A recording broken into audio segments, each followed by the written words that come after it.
دوستو، سکندر اعظم کا نام سنتے ہی ہمارے ذہن میں یونان کا بادشاہ الیگزینڈر دی گریٹ آ جاتا ہے، جس نے اپنی فتوحات کے ذریعے ایشیا کی سب سے بڑی سلطنت یخامنشی سلطنت کو تہس نہس کر دیا تھا۔ لیکن کیا آپ جانتے ہیں کہ تاریخ کا اصل سکندر اعظم کون ہے؟ کیا ہمارے مسلمانوں کے امیر المومنین حضرت عمر یا مقدونیہ کا الیگزینڈر؟ یہ ایک ایسا سوال ہے جو کہ ہر ایک تاریخ دان کو دینا چاہیے۔ آج ہم اس ویڈیو میں جانیں گے کہ تاریخ کا اصل سکندر کون ہے۔ دوستو، الیگزینڈر کو بچپن سے ہی بہترین اساتذہ کی تربیت حاصل تھی۔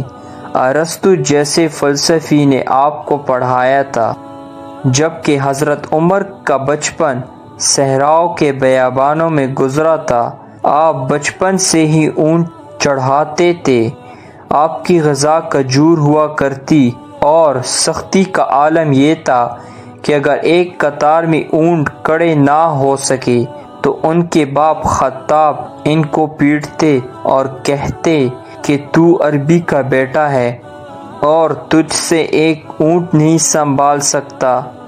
الیگزینڈر مقدونیہ سے نکل کر اناطولیہ، جو کہ موجودہ ترکی ہے، اس میں ایرانیوں کو شکست دی اور اس کے بعد شام، اردن، مصر اور بیبیلونیا پر قبضہ کر لیا۔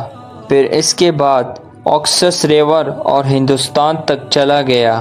لیکن ہمیں یہ یاد رکھنا چاہیے کہ یہ سب کچھ اس نے ایک تربیت یافتہ فوج کے ذریعے حاصل کیا، جبکہ حضرت عمر نے اس وقت کی سپر پاور رومن اور پرشین امپائر کی فوجوں کو شکست دی۔ لیکن ہمیں یہ یاد رکھنا چاہیے کہ حضرت عمر نے یہ سب کچھ ایک نامنظم فوج کے ذریعے حاصل کیا۔ آپ کی فوج زیادہ تر صحرا کے بدوؤں پر مشتمل تھی۔ الیگزینڈر کے دور میں اس کی فوج ہندوستان میں رک گئی تھی کیونکہ فوج نے آگے جانے سے انکار کر دیا تھا۔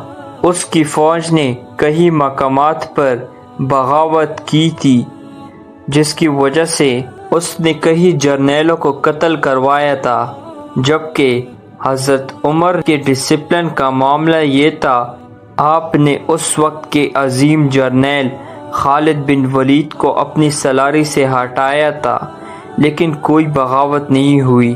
اور ایک دن خالد بن ولید دمشق کی ایک مسجد میں حضرت عمر کے اس فیصلے پر اپنے خطبے میں ناراضگی ظاہر کی تو ایک صحابی کھڑے ہوئے اور فرمانے لگے کہ اے الولید کے بیٹے، کہیں ایسا نہ ہو کہ تیرے ان باتوں کی وجہ سے کوئی فتنہ اٹھے۔ حضرت خالد مسکرائے اور فرمانے لگے کہ عمر کے ہوتے ہوئے کوئی فتنہ نہیں آ سکتا۔ دوستو، سکندر نے پوری زندگی لڑائیوں میں گزاری اور دنیا کو کوئی ایسا نظام نہ دے سکا جو کہ انسانیت کا بھلا کرے، جبکہ حضرت عمر نے اپنی زندگی میں کئی ایسے نظام انسانیت کو دیے جو کہ آج بھی ان کا بڑا احسان ہے۔ آپ نے آپاشی کا نظام بنایا، آپ نے تنخواہیں مقرر کی، آپ نے جیلیں نافذ کی، آپ نے پولیس کا نظام بنایا، قاضی اور انصاف کے مختلف ادارے بنائے، آپ نے ناانصافی کرنے والے قاضیوں کو سزائیں دی، آپ نے پہلی بار حکمران کلاس کے اکاؤنٹیبلٹی سٹارٹ کی۔ آپ امیر المومنین ہوتے ہوئے بھی راتوں کو جاگ جاگ کر قافلوں کی چوکیداری کیا کرتے۔ آپ فرماتے کہ قوم کا حکمران قوم کا سچا خادم ہوتا ہے۔ آپ نے اپنی مہر پر لکھا تھا، اے عمر، نصیحت کے لیے موت ہی کافی ہے۔ آپ موٹا اور کھردہ لباس پہنتے تھے۔ آپ کے دسترخوان پر کبھی 2 سالن نہیں رکھے۔ آپ صحرا میں کھجور کے درخت کے نیچے بے خوف سوتے تھے۔ جب آپ کسی صوبے میں گورنر تعینات کرتے تو نصیحت کرتے کہ ترکی کے گھوڑے پر سوار نہ ہونا، باریک کپڑے نہ پہننا، چوکیدار نہ رکھنا، کسی فریادی پر دروازہ بند نہ کرنا۔ آپ فرماتے تھے کہ ظالم کو معاف کرنا مظلوم پر بھی ظلم ہے۔ آپ نے مصر کے گورنر کو خط لکھا کہ مائیں بچوں کو آزاد پیدا کرتی ہے۔ اے عمر، تو نے کب سے ان کو غلام بنایا ہے؟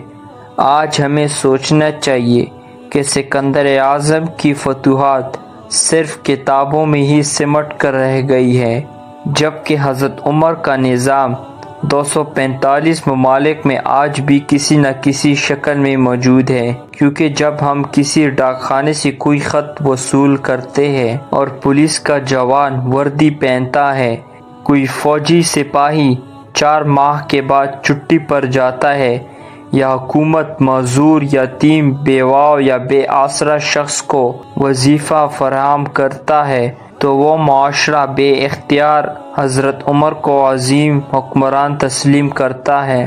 1937 کے جنرل الیکشن میں جب کانگریس کو جیت حاصل ہوئی تو اس وقت گاندھی نے کانگریس کو کہا کہ ہمیں حضرت عمر اور حضرت ابوبکر کے بتائے ہوئے طریقوں پر حکومت کرنی چاہیے۔ دوستو، آج ہمیں میڈیا فکشنل ہیرو دکھاتے ہیں اور ہم مسلمان اس کو بے اختیار دیکھتے ہیں اور اشک اشک کر کے ان کی تعریفوں کے پل باندھتے ہیں، لیکن کبھی یہ نہیں جاننے کی کوشش کی کہ ہماری تاریخ میں ایسے کردار موجود ہیں کہ اگر آج ان کا اصلی چہرہ دنیا کے سامنے پیش کیا جائے تو دنیا بھی ان کے ایکشن کے مداوع بن جائیں گے۔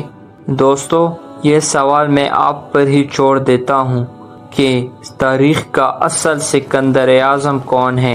اگر ویڈیو پسند آئے تو چینل کو لائک کریں، سبسکرائب کریں اور شیئر کریں۔